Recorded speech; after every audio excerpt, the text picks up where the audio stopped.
नमस्कार विद्यार्थी कलापी विनय मंदिर लाठ एकम 3 अनुमानना नियम 3.1 में प्रश्न नंबर 4 में 38मी रूपलक्षी साबिती मित्रों।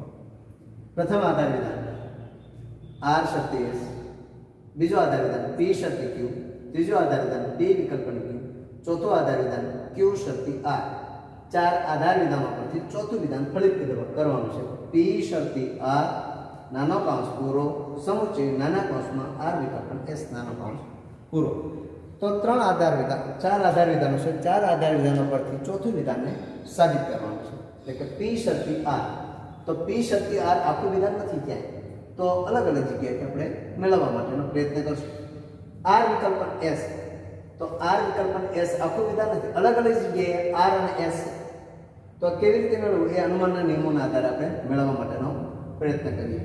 તો જે વિધાનને સાબિત કરવાનું છે એ વિધાનને આપણે આધાર ફલિત વિધાનની અંદર આપણે મૂકવાનું, અને એ કયા આધાર વિધાનની અંદર છે પી અને આર આપણે જોશું। તો ફલિત વિધાનની અંદર મિત્રો આપણે પહેલા મૂકીએ પી શક્તિ આર। મિત્રો આ વિધાન આપણે મળે, આ બે વિધાન મળે તો સમુચ્ચયના નિયમ વડે આપણે જોઈન્ટ કરી શકીએ બેને। તો બંને વિધાનો મળી જાય પછી સમુચ્ચય કારક વડે આપણે જોઈન્ટ કરી દઈએ। કંજક્શનનો નિયમ કે બે વિધાનોને જોડવા માટેનો નિયમ કે બે વિધાનો આપણને મળે અલગ અલગ પી શક્તિ આર અને આર વિકલ્પને એસ બે મળે તો કંજક્શનના નિયમ મુજબ આપણે જોઈન્ટ કરી શકીએ। તો હવે તો ખ્યાલ આવી ગયો, તો બોર્ડ વર્ક કરતો નથી। તો આપણે પી શક્તિ આર વિધાન આપણે મેળવવું છે। તો પી શક્તિ આર વિધાન આપણે મેળવવું છે, તો આધાર વિધાનમાં પી અને આર કોઈ જગ્યાએ હોવો જોઈએ। તો પી અહીંયા છે મિત્રો, આર અહીંયા છે, આર અહીંયા પણ છે। તો ફલિત વિધાનની અંદર પી શક્તિ આર મિત્રો, તો આપણી પાસે ફલિત વિધાનમાં શરતી તાર્કિક કારક હોય એવો એક નિયમ આપણી પાસે છે। એક જ નિયમ છે કે ફલિત વિધાનમાં શરતી તાર્કિક કારક આવતું એવો એક જ નિયમ છે, કારણ કે આખું વિધાન નથી આપણી પાસે। પી શક્તિ આર કે આખું વિધાન નથી, એટલે અલગ અલગ જગ્યાએથી પી અને આર મેળવવા પડે, એટલે અલગ અલગ જગ્યાએ હોવા જોઈએ। એટલે કે તો સૌપ્રથમ આપણે નજર કરવી પડે મિત્રો ફલિત વિધાનની અંદર કયું તાર્કિક કારક છે। તો ફલિત વિધાનની અંદર શરતી તાર્કિક કારક, શરતી તાર્કિક કારક 8 નિયમોમાં ફલિત વિધાનની અંદર તાર્કિક કારક શક્તિ આવતું હોય એવું એક જ નિયમ છે, એચએસ નો નિયમ મિત્રો, કે પી શક્તિ ક્યુ, ક્યુ શક્તિ આર, તેથી પી શક્તિ આર, પી શક્તિ ક્યુ, ક્યુ શક્તિ આર, તેથી પી શક્તિ આર મિત્રો।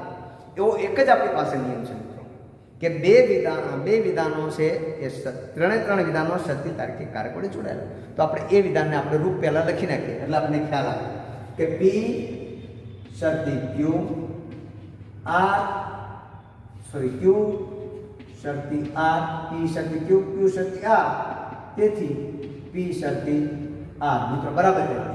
આપણે એચએસ નું રૂપ અહીંયા દર્શાવી દીધું છે, એમાંથી પ્રાપ્ત થાય કે નહીં જોવાનો પ્રયત્ન કરીએ। તો આ પી છે અને આ આર છે બરાબર, તો આ પી છે એ અહીંયા છે બરાબર। તો પી ની જગ્યાએ હું પી મૂકું છું, આ પી છે અને અહીંયા પી ની જગ્યાએ મૂકું। હવે આર છે, આ આર નું સ્થાન અહીંયા છે બરાબર છે। આ પી શક્તિ વાળું વિધાન છે, આ પણ શક્તિ વાળું જ વિધાન છે, એટલે કે આર અહીંયા છે, તો આર ની જગ્યાએ આર। તો શક્તિ તાર્કિક કારક પહેલા પી અને શક્તિ તાર્કિક કારક પછી આર હોય એવું વિધાન આપણે જોવાનું છે આ ની અંદર। તો પી શક્તિ વાળું વિધાન અહીંયા છે, જો બરાબર છે। પી શક્તિ ક્યુ પછી શક્તિ આર, તો શક્તિ આર એ છે એનો પૂર્વાંક ક્યુ છે બરાબર મિત્રો, ધ્યાન આપજો। પી શક્તિ ક્યુ, ક્યુ શક્તિ આર, આ બે સરખા છે તો આ બે પણ સરખા છે મિત્રો બરાબર, ધ્યાન આપજો। એચએસ ના નિયમની અંદર પી શક્તિ ક્યુ, ક્યુ શક્તિ આર આ બંને સમાન હોવા જોઈએ, અને આ બે વિધાનો છે ફલિત વિધાનમાં આવે, પી શક્તિ ક્યુ, ક્યુ શક્તિ આર, તેથી પી શક્તિ આર। એટલે એચએસ ના નિયમની અંદર બરાબર ધ્યાન આપવાનું કે આ બે કોમન હોવા જોઈએ અને આ ફલિત વિધાનની અંદર આવે મિત્રો। તો પી શક્તિ ક્યુ, ક્યુ શક્તિ આર, તેથી પી શક્તિ આર। એચએસ ના નિયમ મુજબ આપણે પી શક્તિ આર મળે। આપણી પાસે ઓલરેડી પી શક્તિ ક્યુ વિધાન અહીંયા છે, ક્યુ શક્તિ આર વિધાન 4 માં છે, તો આ બે વિધાનો પછી શું મળે છે આપણને? વિધાન નંબર 5 ની અંદર પી શક્તિ આર મિત્રો મળે। વિધાન નંબર 2 અને 4, વિધાન નંબર 2 અને 4 ના એચએસ ના નિયમ મુજબ પી શક્તિ આર વિધાન આપણને પ્રાપ્ત થઈ ગયું છે। ફરી વખત પી શક્તિ આર વિધાનને ફલિત વિધાનમાં મૂકશું। શક્તિ તાર્કિક કારક હોય એવો નિયમ માત્ર એચએસ નો જ નિયમ છે કે પી શક્તિ ક્યુ, ક્યુ શક્તિ આર, તેથી પી શક્તિ આર, એને આપણે અહીં દર્શાવી દીધું છે। પી નું સ્થાન અહીંયા છે, આર નું સ્થાન અહીંયા છે, શક્તિ તાર્કિક કારક પછી અને શક્તિ તાર્કિક કારક પછી. તો એને આપણે અહીંયા દર્શાવી દીધું. પછી પી શક્તિ ક્યુ વાળું વિધાન, ક્યુ શક્તિ આર વાળું વિધાન આપણે શોધી કાઢ્યું છે. બીજાના 4 માં છે. તો 2 અને 4 ને આધારે આપણે પી શક્તિ આર 2 4 નો HH ના નિયમ મુજબ પ્રાપ્ત થયું છે. હવે આપણે આર વિકલ્પન S વિધાનની શોધમાં જવું છું મિત્રો.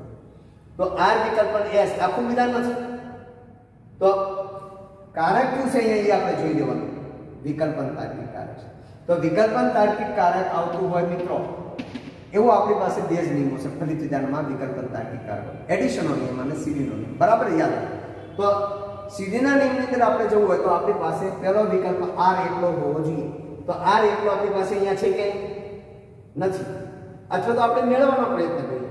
તો આર વિધાન આપણને મળે એમ છે કે અહીંયા મળે એમ છે. આર અહીંયા છે, આર અહીંયા છે. તો એકલો પી અથવા તો ક્યુ મળે આપણને. એકલો પી અને ક્યુ એક તે જગ્યાએથી મળે એમ નથી મિત્રો. બરાબર છે. કારણ કે સમુચય તાર્કિક કારક વડે જોડાયેલા હોય પી અને ક્યુ તો આપણે સિમ્પના નિયમ મુજબ જુદું પાડી શકીએ. પણ અહીંયા કોઈ જગ્યાએથી મળે એમ છે નહીં. એટલે એડિશનનો નિયમ અહીંયા લાગુ પડશે નહીં. કારણ કે આર મળે તો જ એડિશનનો નિયમ લાગુ પડે. તો પહેલા આપણે જોઈ લઈએ કે આપણને આર એકલો મળે તો એડિશનના નિયમ મુજબ પી, તેથી પી વિકલ્પન ક્યુ આપણે એડ કરી શકીએ. પણ આપણને આર એકલો મળે એમ નથી મિત્રો. એકલો આર અહીંયા છે, આર અહીંયા છે. પણ એ સિમ્પના નિયમ મુજબ અહીંયા જોડાયેલું હોય તો મિત્રો સિમ્પના નિયમ મુજબ જુદું પાડી શકાય. એટલે એડિશનનો નિયમ ત્યાં લાગુ પડશે નહીં. તો સીડીના નિયમની અંદર મિત્રો આપણે જવું પડે. તો અગાઉ આપણે ચર્ચા કરી ગયા કે આર વિકલ્પન S હવે તમને મોઢે આવડી જવો જોઈએ એનું રૂપ કે પી શક્તિ ક્યુ આર શક્તિ S પી વિકલ્પન આર તેથી ક્યુ વિકલ્પન S. સીડીનું રૂપ પી શક્તિ ક્યુ આર શક્તિ S પી વિકલ્પન આર તેથી ક્યુ વિકલ્પન S. એટલે સીધું આપણે અહીંયા લખી નાખવાનું પી શક્તિ ક્યુ આર શક્તિ S પી વિકલ્પન આર તેથી ક્યુ વિકલ્પન S. ત્યાર પછી મેં તમને સમજાવ્યું કે સીડીની અંદર ફલિત વિધાન છે કે ઉત્તરાંગને સ્થાને અહીંયા ઉત્તરાંગને સ્થાને ક્યુ ને S હોવો જોઈએ. શક્તિ તાર્કિક કારક પછી ક્યુ, શક્તિ કારક પછી S. આ બે વિધાનો છે મિત્રો એ ચોથું એનું ફલિત વિધાન. તો આ શક્તિ તાર્કિક કારક પછી આ બે વિધાનો ક્યાંય હોવો જોઈએ. શક્તિ તાર્કિક કારક પછી R અને શક્તિ તાર્કિક કારક પછી S. આ બે ઉત્તરાંગને સ્થાને અને એના બે પૂર્વાંગો છે. બરાબર છે. આ બે પૂર્વાંગો છે એ ત્રીજું વિધાન પી વિકલ્પન R મિત્રો. આ બે પૂર્વાંગો છે એ ત્રીજું આધાર. તો એના પૂર્વાંગો આપણને ખબર નથી તો આપણે આ જોઈ લઈએ. શક્તિ તાર્કિક કારક પછી R જો અહીંયા છે મિત્રો. શક્તિ તાર્કિક કારક પછી R અહીંયા છે અને શક્તિ તાર્કિક કારક પછી S અહીંયા છે મિત્રો. બરાબર છે. તો શક્તિ તાર્કિક કારક પછી R છે એનો પૂર્વાંક Q છે. તો હું અહીં લખી નાખું છું Q મિત્રો. શક્તિ તાર્કિક કારક પછી એનો પૂર્ણાંક છે R છે મિત્રો. બરાબર છે. એના પૂર્ણાંકો આપણે જોઈ લઈએ એટલે કે Q શક્તિ R, R શક્તિ S. તેથી P વિકલ્પન R આ બે વિધાનો છે એના અહીંયા મૂકવાના છે P અને R. તો આ બે વિધાનો Q અને R. Q કારક છે અહીંયા વિકલ્પન Q વિકલ્પન R. Q શક્તિ R મિત્રો આપણે અહીંયા છે Q શક્તિ R. પછી R શક્તિ S. R શક્તિ R બીજા વિધાનની વાત કરીશું. Q શક્તિ R વિધાન નંબર 4 માં છે. Q શક્તિ R વિધાન નંબર 4 માં છે. R શક્તિ S એ વિધાન નંબર 1 માં છે. ત્રીજું વિધાન Q વિકલ્પન R. Q વિકલ્પન R આપણી પાસે નથી મિત્રો. જો Q વિકલ્પન R આપણી પાસે નથી મિત્રો. તો નથી તો એ વિધાનને આપણે ફલિત વિધાનમાં મૂકીએ. Q વિકલ્પન R વિધાન આપણી પાસે નથી તો એને ફલિત વિધાનમાં મૂકવાનું છે. વળી પાસે આપણે સીડીના નિયમમાં કે એડિશનના નિયમ મુજબ આપણે જે Q વિધાન મળે તો એડિશનના નિયમ મુજબ R ઉમેરી શકીએ. તો Q વિધાન આપણને કોઈ જગ્યાએથી મળે નથી. અહીંયા Q છે, અહીંયા મેળવવું હોય તો પણ આપણે P વિધાન એકલો હોય તો મળે મિત્રો P. અહીંયા હોય તો નિષેધ P હોય તો Q વિધાન આપણને મળે. એટલે આપણી પાસે નિષેધ P અથવા તો નિષેધ Q વિધાન આપણને મળવાની શક્યતા નથી. એટલે કે ત્યાં એડિશનનો નિયમ લાગુ પડશે નહીં. સીડીના નિયમની અંદર જ જવું પડશે. તો સીડીના નિયમની અંદર જતા પહેલા આપણે ખ્યાલ હોવો જોઈએ કે એમનું ફલિત વિધાન છે શક્તિ તાર્કિક કારક પછી Q અને શક્તિ તાર્કિક કારક પછી R હોવું જોઈએ કોઈ જગ્યાએ. બરાબર. અહીંયા મેં તમને શીખવાડ્યું હતું કે R અને S શક્તિ તાર્કિક કારક પછી શક્તિ તાર્કિક કારક પછી હોવા જોઈએ. તો મેં સીધું જ અહીંયા મૂકી દીધું છે શક્તિ તાર્કિક કારક પછી Q અને શક્તિ તાર્કિક કારક પછી R. તો શક્તિ Q એનો પૂર્ણાંક શક્તિ Q અહીંયા છે મિત્રો. બે છે આપણી પાસે પણ શક્તિ Q વાળું વિધાન છે અહીંયા P છે મિત્રો. બરાબર છે. P શક્તિ Q. શક્તિ R વાળું વિધાન આપણી પાસે બે છે. જો બરાબર ધ્યાન રાખજો. તો અહીંયા Q પણ છે અને અહીંયા પી પણ છે. તો આપણે પહેલા ક્યુ વિધાન મૂકીએ, પછી આપણે એવું લાગે નહીં મળે તો આપણે પી મૂકશું. તો ક્યુ વિકલ્પન આ એ ફલિત વિધાન મિત્રો મળે છે. આ ત્રીજું વિધાન એટલે કે પી વિકલ્પન ક્યુ. તો પી શરતી ક્યુ વિધાન મિત્રો અહીંયા છે, પી શરતી અહીંયા છે બીજું. પછી ક્યુ શરતી આર અહીંયા છે મિત્રો, ક્યુ શરતી આર. ત્રીજું પી વિકલ્પન ક્યુ, પી વિકલ્પન ક્યુ અહીંયા છે પી વિકલ્પન ક્યુ છે ત્રીજું પી વિકલ્પન ક્યુ. તો આ ત્રણ આધાર વિધાનો પરથી ચોથું વિધાન ક્યુ વિકલ્પન આર વિધાન આપણને પ્રાપ્ત થાય છે. તો વિધાન નંબર 6 ની અંદર ક્યુ વિકલ્પન આર વિધાન, વિધાન નંબર 2, વિધાન નંબર 4, વિધાન નંબર 2, વિધાન નંબર 4 અને વિધાન નંબર 3 નો સીડીના નિયમ મુજબ આપણે ક્યુ વિકલ્પન આર વિધાન પ્રાપ્ત થાય છે મિત્રો. ક્યુ વિકલ્પન આર વિધાનની જરૂરિયાત અહીંયા છે. ક્યુ શરતી આર, ક્યુ શરતી આર, ક્યુ શરતી આર પહેલું વિધાન છે. આર શરતી એસ, આર શરતી એસ અહીંયા 4 1 આ ચોથું છે, આ પહેલું છે. આર શરતી એસ ક્યુ વિકલ્પન આર એ છઠ્ઠું છે મિત્રો, બરાબર. 4 1 6 સીડીના નિયમની વાત કરું છું. પી શરતી ક્યુ, ક્યુ શરતી આર, પછી પી વિકલ્પન આર, પછી ક્યુ વિકલ્પન એસ. તો વિધાન નંબર 4 1 6 ના મુજબ આપણને શું મળે છે? આર વિકલ્પન એસ, બરાબર. 4 1 અને 6, 4 1 અને 6 મુજબ આપણને પ્રાપ્ત થાય છે આર વિકલ્પન એસ. 4 1 અને 6 નો સીડીના નિયમ મુજબ આર વિકલ્પન એસ પ્રાપ્ત થાય છે. અહીંયા જરૂરિયાત હતી આર વિકલ્પન એસ મિત્રો પ્રાપ્ત થઈ ગયું છે. આ બંને વિધાનો આપણને અલગ અલગ જગ્યાએથી બંને મળી ગયા છે. આ બંને વિધાનોને સમુચય તાર્કિક કારક વડે જોડવાના. તો બે વિધાનોને સમુચય કારક વડે જોડવા માટેનો નિયમ કંજક્શનનો નિયમ છે. તો વિધાન નંબર 8 ની અંદર પી શરતી આર વિધાન છે એ 5 ની અંદર છે. પી શરતી આર સમુચય કૌંસમાં આર વિકલ્પન એસ, આર વિકલ્પન એસ અહીંયા છે. એટલે વિધાન નંબર 5 અને વિધાન નંબર 7 નો કંજક્શન, 5 અને 7 નો કંજક્શન.